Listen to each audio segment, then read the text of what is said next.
Welcome to Cross Section, conversations at the intersection of faith, news and culture.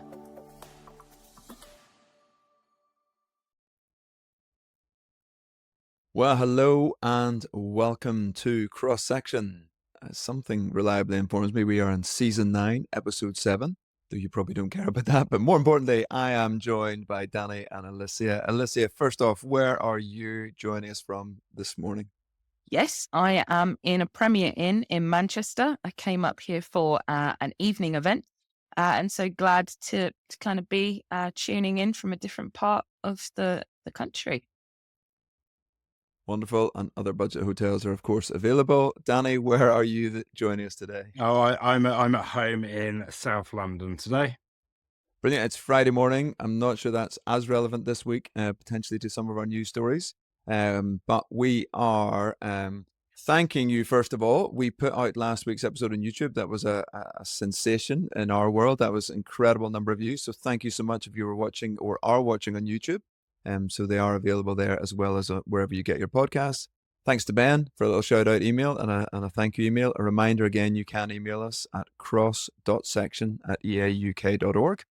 You'll find all of us on social media as well. Ben was very positive, except he told Danny he had to speak up more. No, not more, just louder when he's Louder. speaking. You don't want to hear more of me. You just want to hear me better when I speak. That's it. Less of Danny, but we hear him better. And this is an assisted suicide free zone. My one mention is now we recorded a webinar this week that is available on YouTube and on the eauk.org website. We are going to try and turn that into a bonus episode that will drop early next week. So that will cover everything about it, what we've said, what you should do, etc. But we will not say anything else on it today. He says, Lou, I'm still more and more positive that I think it's shifting in the conversation. But with that, I'll be quiet. We're doing a little bit of a news review to kick off some of the stories that either we have covered or we've seen. First up, Danny, the Archbishop of Canterbury. We did discuss him last week, but he is going even sooner than expected. Well, when he announced his resignation, he basically said, I'll let you know when I'm actually going to go. It's been announced here he will leave on the 6th of January after he has concluded a few duties that he is committed to over the next few weeks. I imagine Christmas celebrations and are part of that. So on the 6th of January, the Archbishop of York will take over temporarily in his duties as the leader of kind of the Anglican Communion and the Church of England. But obviously, the way the Church of England leadership works, it's a bit hazy sometimes. And then that's when the process for appointing a new one will really begin in earnest. But it will be some months, probably. I'm gonna guess not until the summer or the autumn that we have a new Archbishop of Canterbury. But it's relatively, I think, very unusual, and possibly the only time where there's been essentially it goes to his deputy in the interim. So that's what's probably the shift here. An unexpected resignation in this form is pretty much unprecedented. Yeah, no, absolutely. Look, I'm sure people listening know all the ins and outs. I think there's been one or two previously, but even those were again, different circumstances.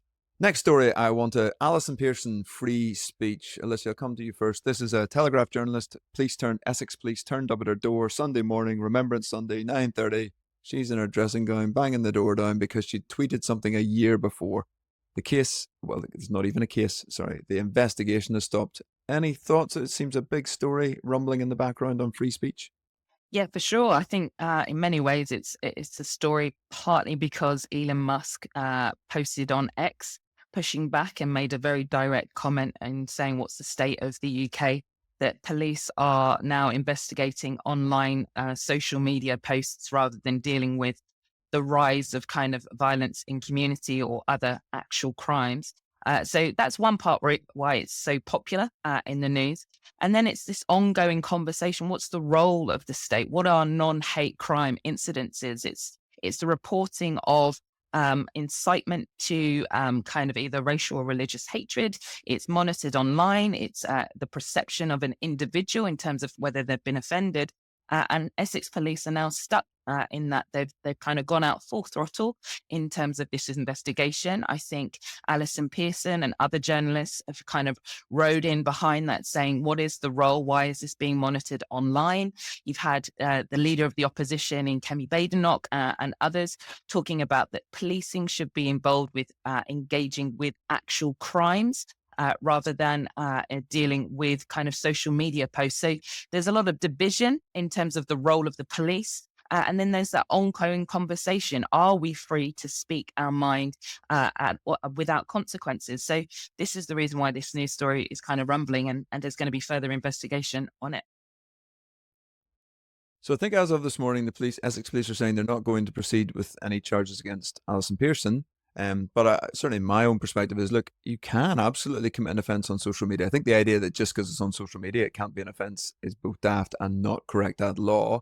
But her point here was there was some ambiguity, but for a number of other people, let's say there are these non-crime hate incidents, and the non-crime bit seems to be the important bit here. Why are the police involved in what is non-crime?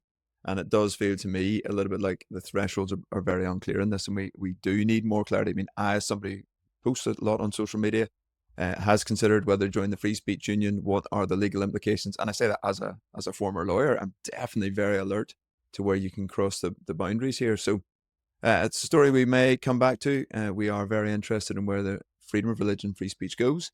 I got to keep us moving. Danny probably wants to speak on that, but I'll give him the story I want to come to you on is you can comment on this maybe, but anyway, the ICC, the International Criminal Court, put out arrest warrants on Netanyahu, Gallant, who was the former defense minister, and a Hamas leader, which would mean that if Netanyahu came to Britain, he should be arrested on the spot. Is this a good idea? I thought you were going to come to me with the Jaguar story, and you gave me Israel and the ICC. You can have both. You can have both. Go there first, and then you can have Jaguar. I have no idea is the simple answer. The jurisdiction of the ICC and all international law is incredibly tricky.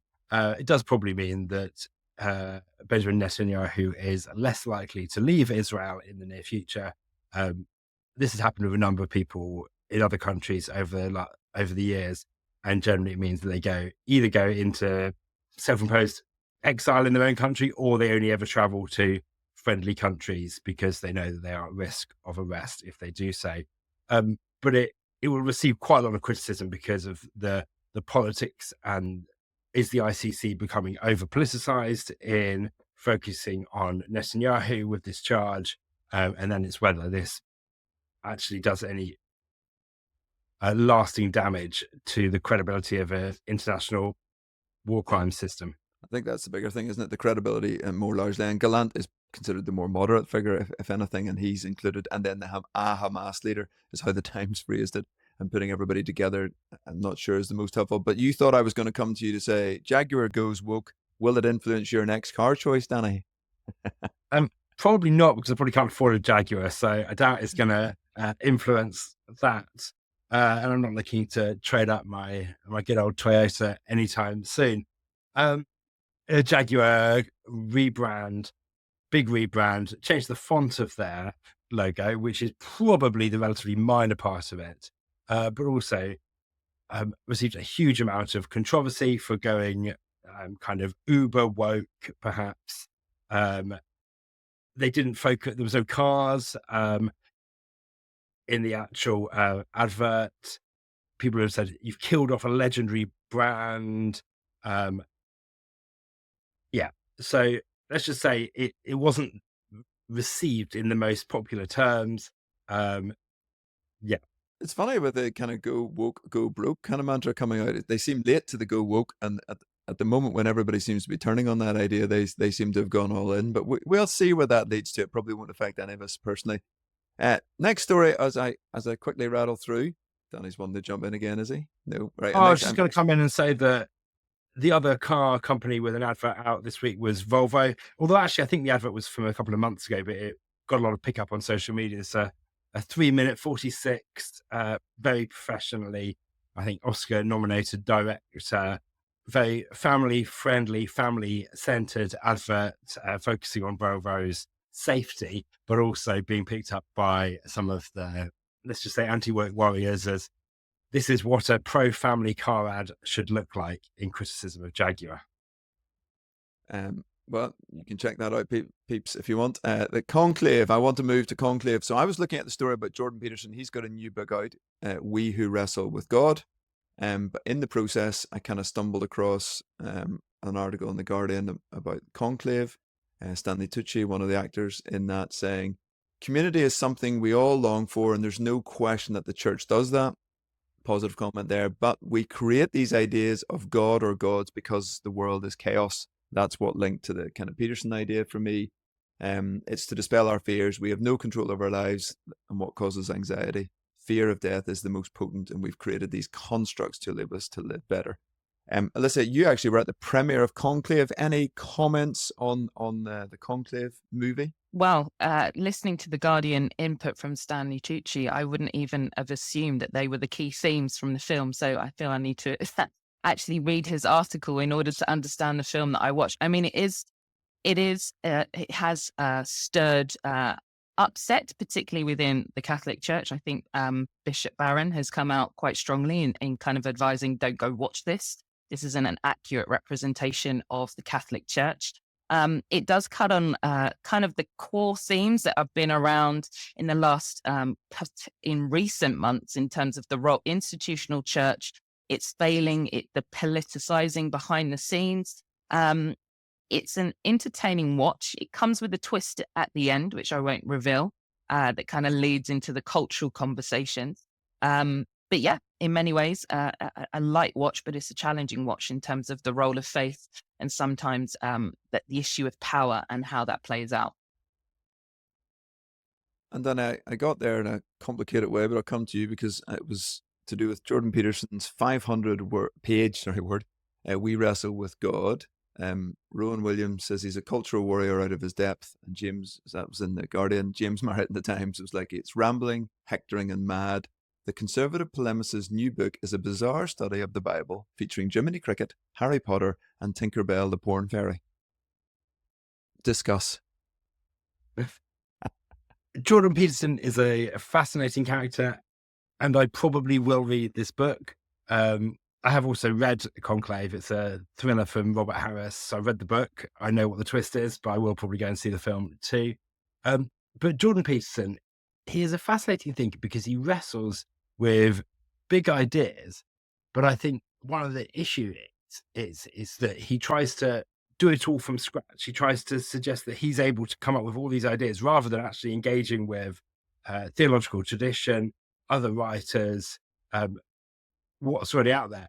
So he'll come up with an idea, go off on a rambling tangent about something, draw in other sources and ideas. So there's interest in there, but certainly as something to help me understand and study the Bible, I would be hesitant with using it as a commentary or a guidebook to Genesis or Exodus. But it's interesting, and but he's also interesting as a phenomenon. Not many philosophers can pack out the O2. So to think about actually what appeal does someone have and why do they have that appeal means that it's worth paying attention to. And as you've said, he's exploring Genesis and Exodus largely. He's doing that from a cultural context, I would say, with some biblical insight. I haven't read this book yet. It's only just out. I probably intend to, partly because, as you say, it's such an interesting cultural piece of engagement. He recently debated Richard Dawkins, and I think Richard Dawkins just couldn't get past this. So do you believe in God? And what do we mean by that? And again, for Peterson, that was a much more abstract story idea. And Dawkins wanted the kind of conceptual, scientific, more rational piece of engagement. But all of these have garnered massive levels of interest. And I think that's probably the most interesting thing to me is people are drawn into the conversation about faith and at the intersection of culture. Now, there's challenges in that. There are slightly weird ways in which I think Jordan Peterson does that, but he does fundamentally bring people into engagement with the biblical text and with some understanding of who God is and opens pathways for people to explore that. And so for me, that's right at the heart of some of what we do at Cross Section. We are taking the cultural stories. We're taking our Christian beliefs and who it is for us, what it is to be Christians and that piece of engagement. So today we are going to do that in the form of Christmas ads in a moment, in the form of the farmers' protest, and somebody's going to explain to me why we're discussing that. That'll be fun. And finally, and Young British and Anti-Abortion, a BBC documentary. And that is the language used. We'll discuss even why it's used and how that framing comes. But I think a really interesting piece by the BBC. But first off, Alicia, I'm going to come to you on the Christmas ad stories. Why have they become so significant? Why are we even talking about the Christmas ads? Well, in many ways, it's the kind of commercial capitalist society trying to capture the mood of the nation. That's what I read in one of the news articles today. And also superficially, Black Friday is next week. So what other way to capitalize on Black Friday and then leading into the month of December than to come out with Christmas ads? John Lewis has promoted some, as well as Amazon, and some have had kind of mixed reactions in terms of is this a real reflection of what Christmas is, and others being like we've missed the point. But I think in the main, it just shows the kind of cultural conversation of many businesses using this as an opportunity to raise revenue, but also feeling that they need to capture the mood of the nation over the last 11 months. And some have taken a mixed approach to that. Danny, any standout ads from your point of view? Well, Christmas adverts always generate a lot of discussion, a lot of chat. Sometimes it's focused on the John Lewis ad, how charming it is, how heartwarming it is. You've had controversy already around the Boots Christmas ad. The John Lewis ad, I don't think it's one of their best. I think it veers towards being overly commercial. Now, John Lewis is a retailer. They don't put Christmas ads on the TV for the feels. They put a Christmas ad on the TV to get people to come to their shops and their online store and buy their products. But this year, they're just a bit more explicit about that is what makes a good Christmas, is finding the right present, I think in this case, for your sister. So there's a bit of just realism.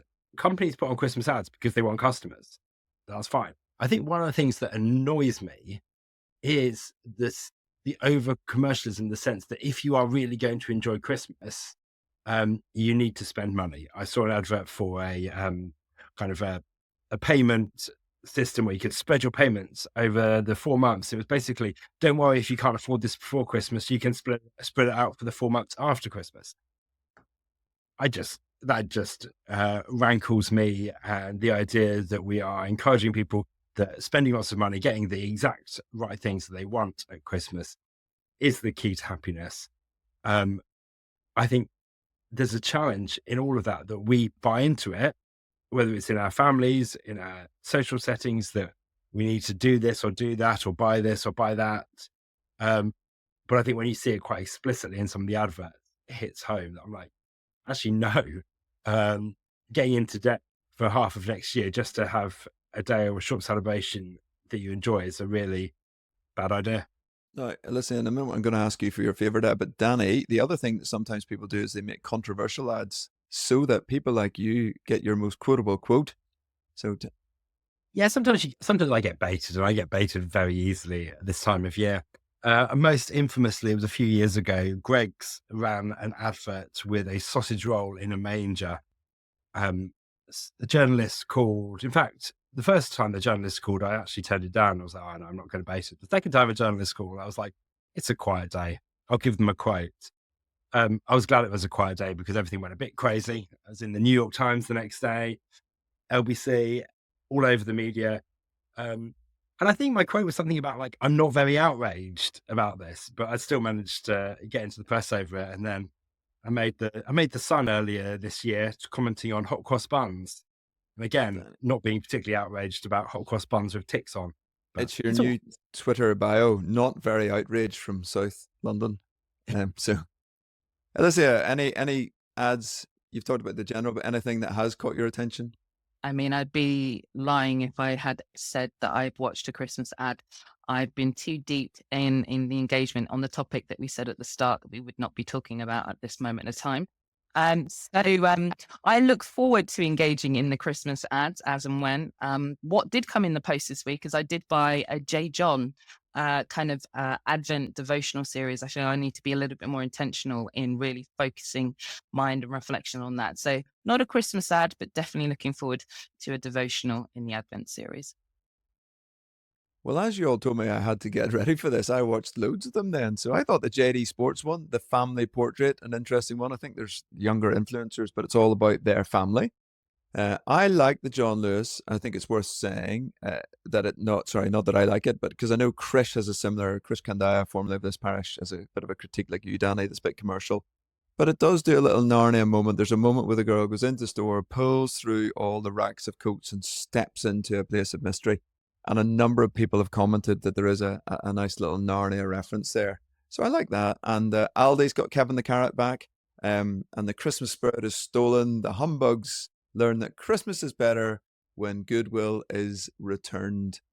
So listen, maybe I'm clutching at straws, but part of me likes this moment that our entirely, apparently secular culture is still obsessed with this moment of Christmas. And yes, they're missing the point, but the fact that we can say they're missing the point reminds me that there is a point, and people are celebrating Christmas but not quite sure what to do with it. We're giving gifts but not always sure why. All of those for me are the bridge builds into lots of interesting conversations. We invite people around to our houses. We invite them to carol service. One of the easiest moments to invite somebody to church in our culture. One of the most obvious evangelistic moments in the year. Lots of opportunities to engage with others and those who are struggling, those who don't have the same resources and means. So for lots of churches, this is a phenomenal moment to reach out. So I don't think we should miss that, because our culture is kind of crying out, circling around, trying to find meaning. And I think that's what a lot of these ads show. But that's me, certainly. Yes. At one point on the Greg's thing, I was doing all this crazy stuff, and then I think it was a drive time interview. It was LBC or Talk Sport, something like that. And we're talking about it. And then I made a comment about, I don't think sausage rolls are what people should be thinking about at Christmas. And then the interview came back and said, well, what should you be thinking about at Christmas? And I was like, oh, I've got 30 seconds to say something meaningful now. I can't remember what I said. I think it was okay. I don't think it was spectacular, but those opportunities do come up. And that made it worthwhile be able to talk a little bit about the meaning of Christmas, even if it was off the back of a sausage roll.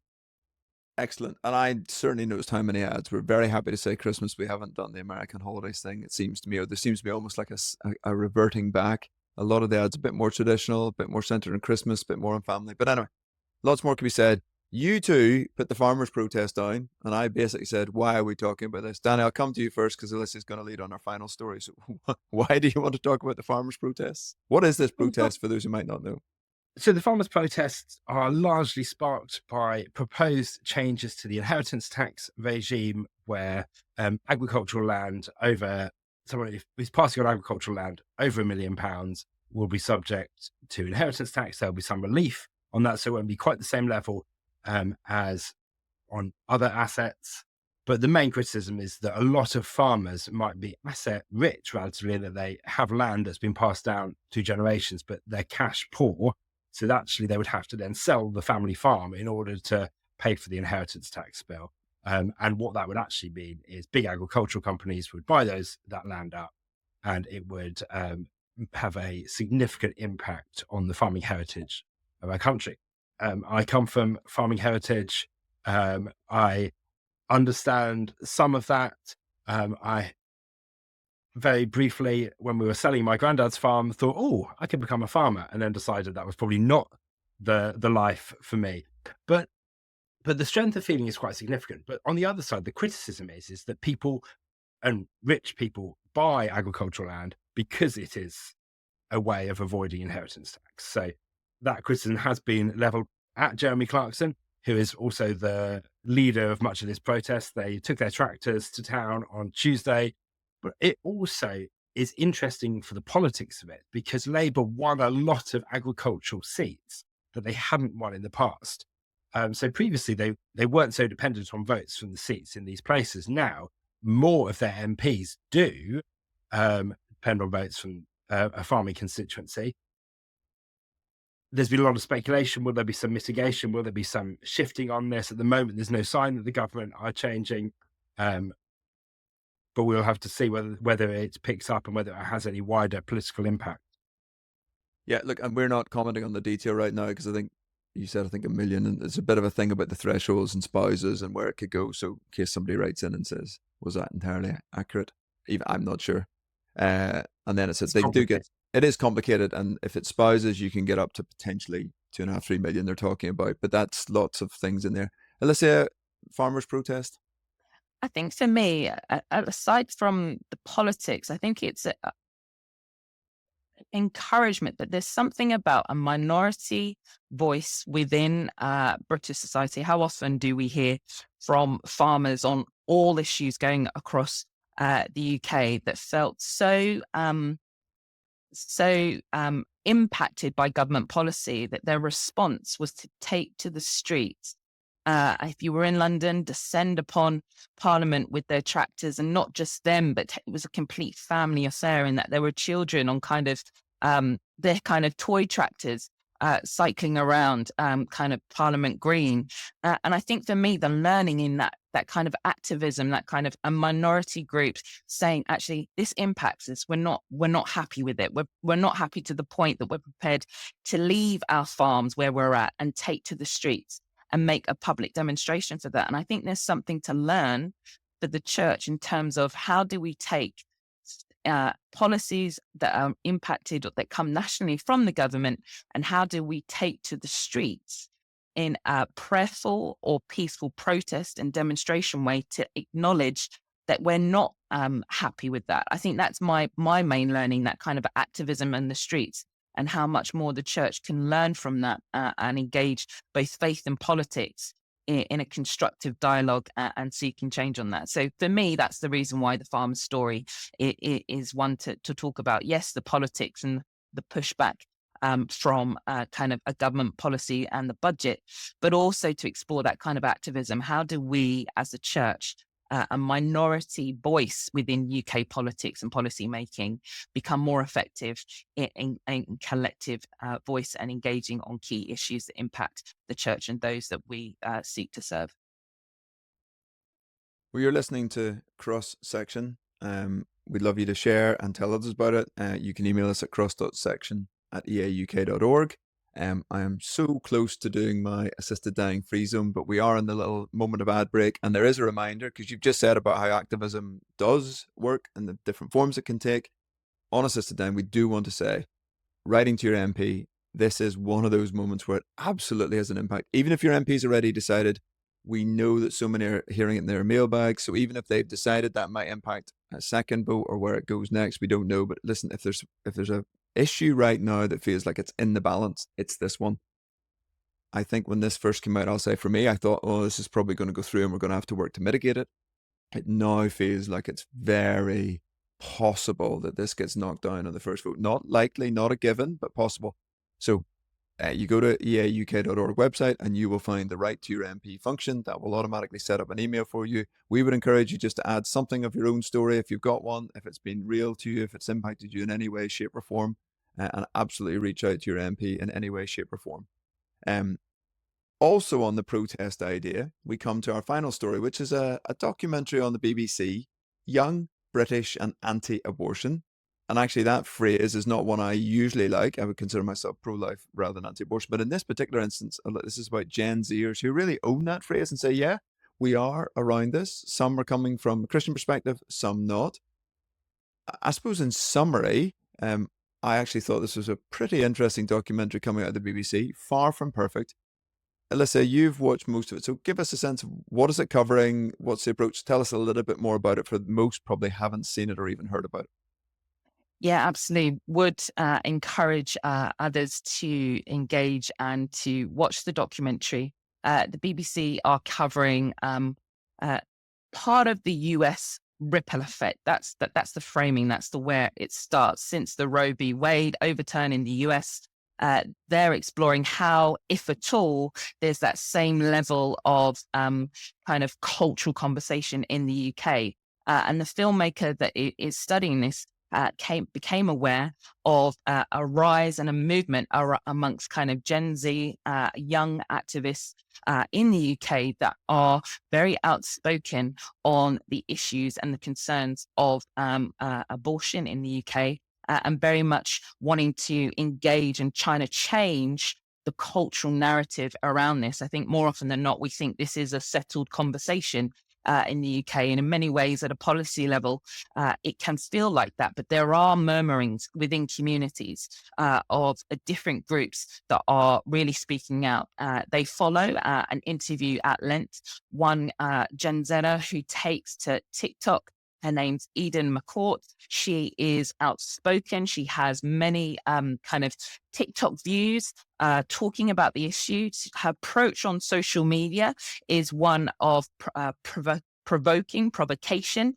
But then the BBC have an opportunity to interview her, and she explained, why is it you in your 20s have established a movement of young people? The criteria is that it's for 40 years and younger. She really is mobilizing a generation, student campuses and others to really speak out on this. Her charity or her campaign group is Abortion Resistance.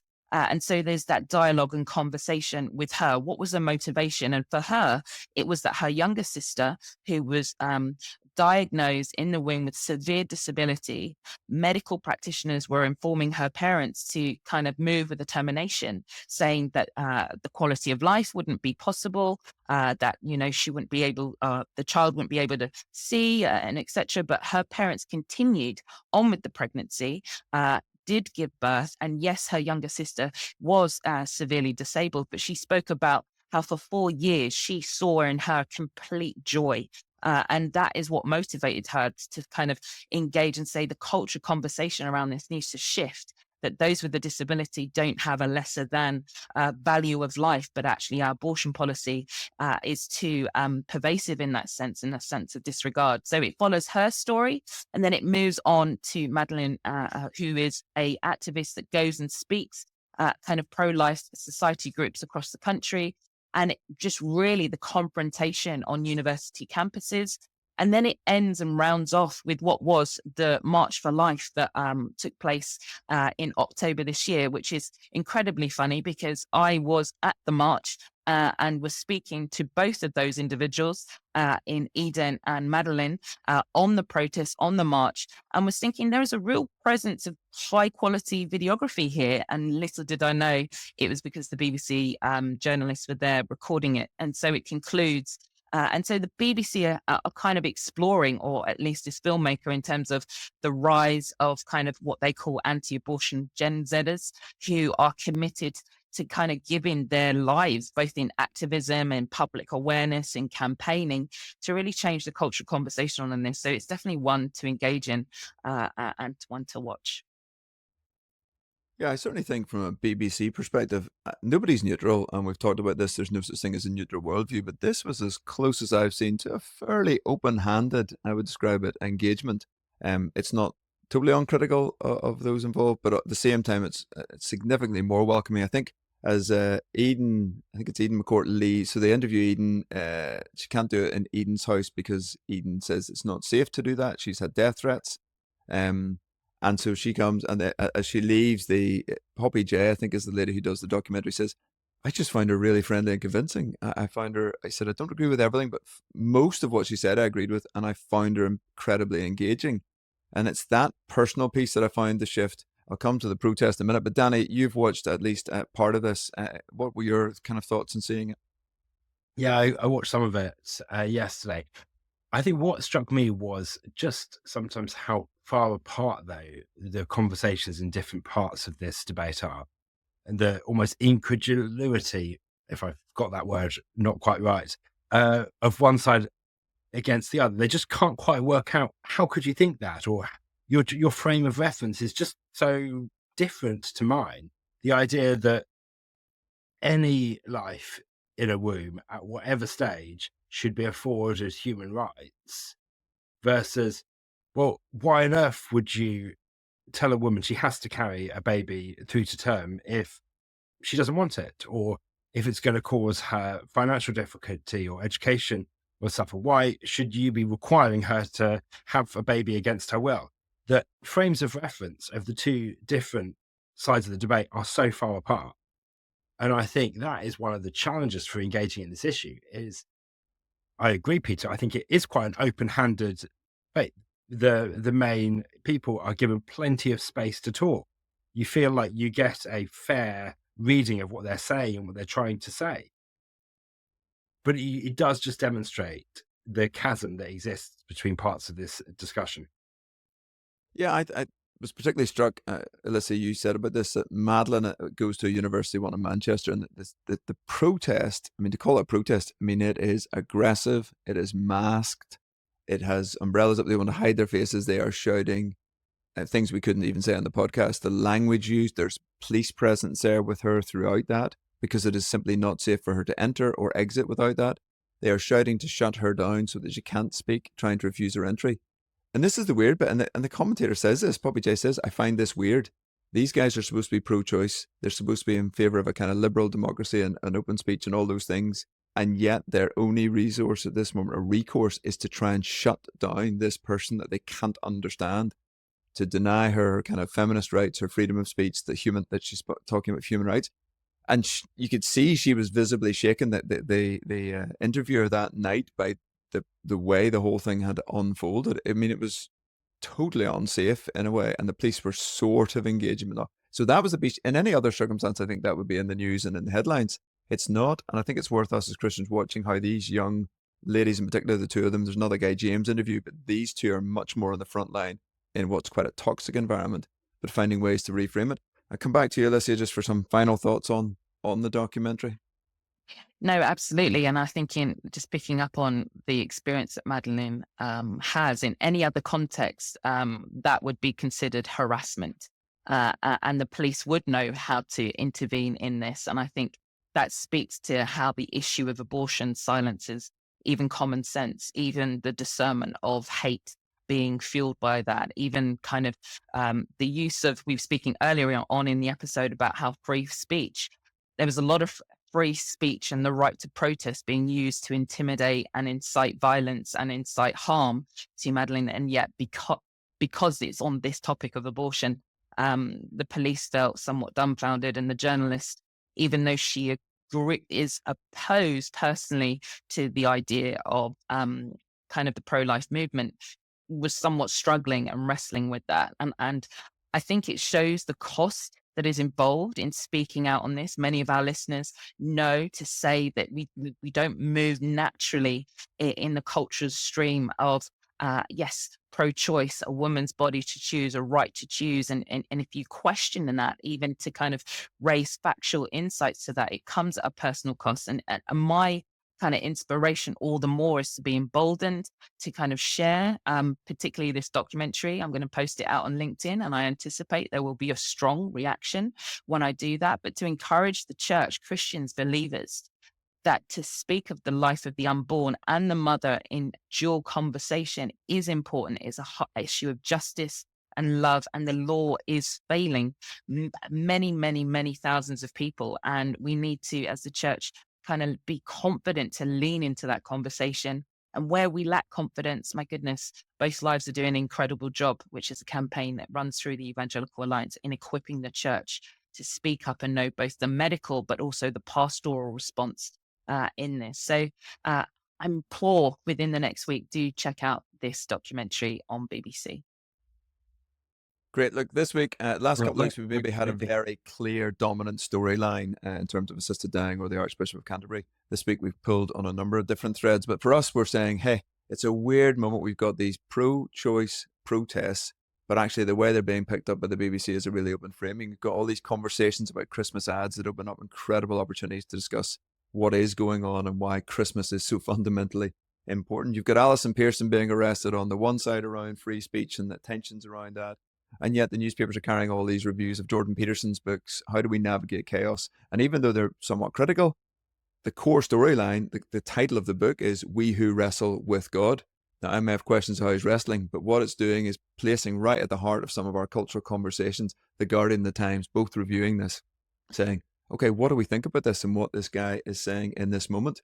I didn't even get to ask Danny the question I was supposed to at the start, is he a demisexual? And the reason I would have been asking that is because Talisa in the jungle said she's a demisexual. She wants emotional connection before a physical relationship. That's what we just called a good approach to relationships. You want to emotionally connect with somebody before you decide to enter. by getting married into a physical relationship. But our culture's come up with a new term that this makes you a demisexual. Again, lots and lots of different ways where we're finding hooks and thinking that would be an interesting place to enter the conversation. We hope you find this helpful. We enjoy it each week, wrestling with some of the stories going on in the news, how we can bring our Christian faith to those, and how we can try and navigate that in cultural conversations. We will put out the webinar, hopefully, as a bonus episode. It's available on our website and elsewhere around assisted dying. We, some of us, maybe all of us, will be back next week. Thank you so much for joining us on Cross Section. Be blessed.